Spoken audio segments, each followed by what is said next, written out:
আম্মা জান বলেন, আমি যখন নবীর মুড ভালো দেখতাম, আমি নবীজিকে বলতাম, হুজুর আপনি আমার জন্য আল্লাহর কাছে দোয়া করেন। নবীজি আল্লাহর কাছে বলতেন, আল্লাহুম্মা গফিরলি আয়েশা, আল্লাহ আপনি আয়েশাকে মাফ করে দেন। মা তাকদ্দামা মিন যামবিহা ওয়া মা তাআখার, আল্লাহ আয়েশার আগে পরের কোনো গুনাহ থাকলে সব মাফ করে দেন। ওয়া মা আসাররাত ওয়া মা আলানাত, গোপন প্রকাশ্য কোনো গুনাহ থাকলে সব মাফ করে দেন। আম্মা জান আয়েশা সিদ্দিকা বলেন, এই দোয়া নবী যেদিন করতেন, ফাদাহিকাত আয়েশাতু হাত্তা সাকাতা রাসুহা মিন লিহতিহা, আম্মা জান খুশিতে হাসতে হাসতে আম্মা জানের মাথা গিয়া কোলের উপর পড়তো। নবীজি আম্মা জান আয়েশাকে বলতেন, আয়েশা আয়া সুন্নুকি দুআই, আমি দোয়া করলে বুঝি তোমার অনেক খুশি লাগে? আম্মা জান আয়েশা জবাব দিতেন, মালি লা ইয়াসুররুনি দুআউকা, আপনার দোয়ায় খুশি না হয়ে উপায় আসেনি, আমার কি হলো যে আপনার দোয়ায় খুশি হব না? দুনিয়ার যার জন্যই দোয়া করবেন ওই ব্যক্তি তো খুশি হওয়া ছাড়া কোনো উপায় নাই। এখন নবী কি বলে দেখেন, আয়েশা আমি তোমার জন্যই দোয়াটা করলাম, তুমি এত খুশি হইলা, কিয়ামত পর্যন্ত আমার উম্মতকে তুমি জানায়া দিবা, আমার উম্মত যেন খুশি হয়। কেন? ইন্নাহা লাদুআই লিউম্মতি ফি কুল্লি সালাত, আমি দুনিয়াতে যতবার দোয়া করি ততবার আজকে তোমার জন্য দোয়াতে যা যা বললাম, আমার উম্মত যাদেরকে আমি দেখি নাই তাদের জন্য আল্লাহর কাছে অবিকল এই দোয়াগুলা করে দে।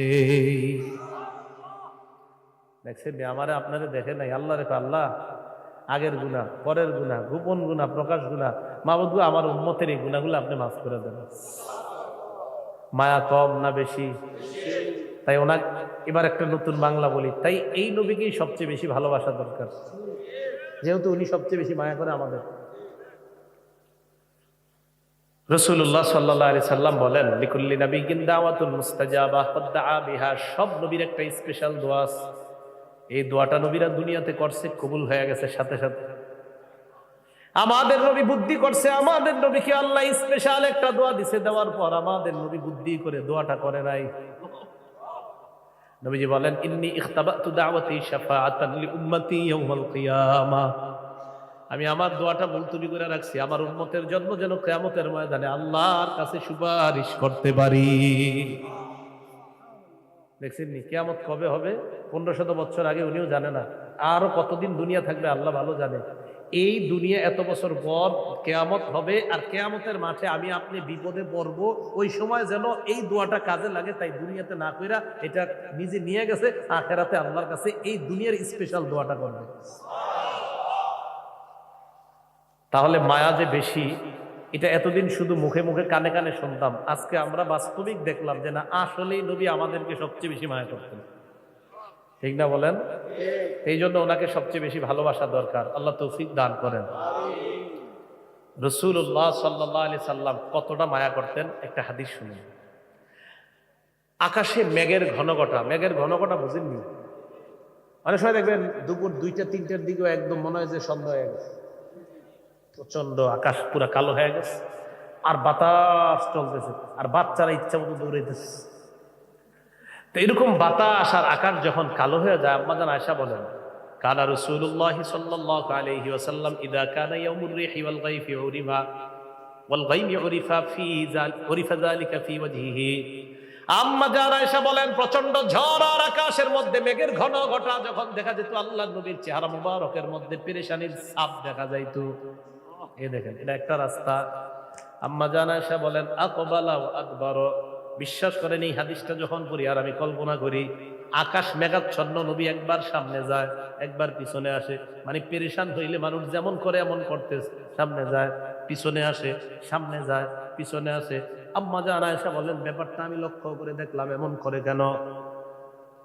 ফালাম্মা মাতারাত আমতারাত, আসমান থেকে যখন মেঘের ঘনঘটা দূর হয়ে বৃষ্টি পড়া শুরু হয়ে যায়, সুররা যালিকা বিহি, সাথে সাথে নবীর চেহারা মুবারকটা আনন্দিত হয়ে যায়।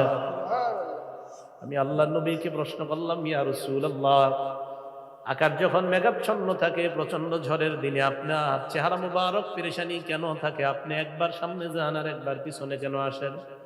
নবীজি জবাব দেয়, আয়েশা ইন্নী খাশিতু আন ইয়াকুনা আযাবা সুল্লিতু আলা উম্মতি। আমি টেনশন করি আকাশ যখন কালো হয়ে যায়, আগের জাতির উপর গজব আসার আগে আকাশ কালো হয়ে যাইত, আকাশ যখন কালো হয় আমার ভয় হয়, আমার টেনশন হয়, না জানি কোন গজব আবার উম্মতের উপর আসে কিনা। এই টেনশনে আমার একবার রাস্তায় সামনে যায় আর একবার পিছনে আসি, কারণ আমার টেনশনের আর শেষ থাকে না। আরে না জানি উম্মত ধ্বংস হয়ে যায় কিনা। এরপর যখন বৃষ্টি আসে, নবীজি বলেন আয়েশা, আমি যখন বৃষ্টি দেখি তখন আমি বুঝতে পারি এটা আমার উম্মতের জন্য গজব না, হাজিহি রহমা, এটা হলো উম্মতের জন্য আল্লাহর পক্ষ থেকে রহমত। তাহলে একটু ভাবেন তো, যিনি এখন দুনিয়াতে নেই, যিনি চলে গেলেন, যিনি মদিনায় শুয়ে আছেন, তিনি দুনিয়াতে থাকা অবস্থায় তিনি আকাশ মেঘাচ্ছন্ন দেখলে টেনশন করেন, আরে না জানি কোনো গজব এসে আমার উম্মতকে ধ্বংস করে দেয় কিনা। ভাইও, এই যুগে এরকম টেনশন করার মতো কয়জন পাবেন? তো উনি আমাদেরকে এতটা মায়া করতেন। তো রাসূল সাল্লাল্লাহু আলাইহি ওয়াসাল্লাম যেহেতু এত মায়া করতেন, তাই তাকে সবচেয়ে বেশি ভালোবাসতে কি সবাই রাজি আছি?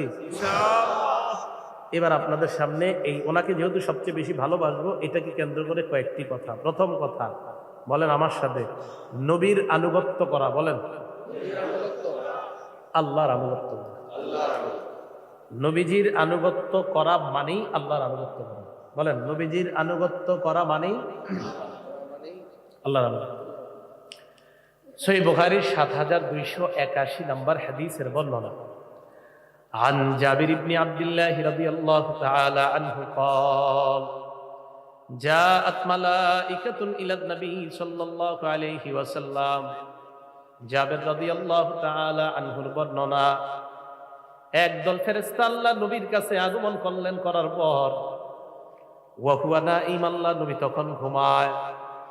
ফেরেশতারা আল্লাহ নবীর চারপাশে ঘেরাও করে আছে। এক ফেরেশতা বললেন ইন্নাহু নাঈম, তিনি তো ঘুমায়। আরেক ফেরেশতা কয় ইন্নাল আইনা নাঈমা ওয়াল কলবা ইয়াকযান। আরেক ফেরেশতা কয় তার চোখ ঘুমায়, অন্তর ঘুমায় না। চোখ ঘুমায়, অন্তর ঘুমায় না। এই জন্য তো নবীজি ঘুম থেকে উঠে নামাজ পড়তেন, কারণ অনেক সময় উযু করতেন না। উনি ঘুম থেকে উঠে বুঝতেন যে আমার উযু আছে, আবার উঠে বুঝতেন যে আমার উযু নাই।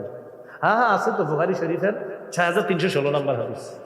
বুখারী শরীফের ৬৩১৬ নম্বর হাদিসে আছে। এই হাদিসের মধ্যে আসছে, আব্দুল্লাহ ইবনে আব্বাস বলেন, নবীজি রাতের আমল দেখতে গেছি বাসায়।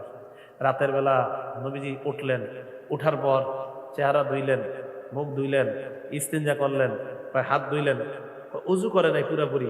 ওইটা করার পর আবার ঘুমায়া গেলেন, বুঝছেন, আমল করে নাই, ঘুমায়া গেছে। ঘুমায়া আব্দুল্লাহ ইবনে আব্বাস পায় নাফাক, নাক ডাকছে। নাক ডাকছে, নাক ডাকলে কি ঘুম হালকা হয় না গভীর হয়? গভীর হয়। এই নাক ডাইকা ঘুমিয়ে, ঘুমানোর পর ফালাম্মা আযানাহু বেলাল, হযরত বেলাল আয়েশা যখন ডাকছেন, নবীজি সাল্লাল্লাহু আলাইহি সাল্লাম জাগ্রত হইলেন। জাগ্রত হওয়ার পর সাল্লাল্লাহু আলাইহি ইয়াতাওয়াদ্দা, ওযু না করে নামাজ পড়ছে। ওযু না করে। এই আমল যদি আমি আপনি করতে যাই, অনুমতি কি থাকবে? থাকবে না। তাহলে আমার আপনার চোখও ঘুমায়, অন্তরও ঘুমায়। আমার আপনার চোখ ঘুমায়, অন্তরও ঘুমায়। তাই আমরা ঘুম থেকে উঠলেই উযু করতে হবে। নবীজি সাল্লাল্লাহু আলাইহি সাল্লামের চোখ ঘুমায়, অন্তর ঘুমায় না।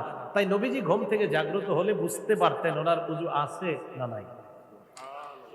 তো রাসূল সাল্লাল্লাহু আলাইহি সাল্লাম ঘুমিয়ে আছেন। এবার ফেরেশতা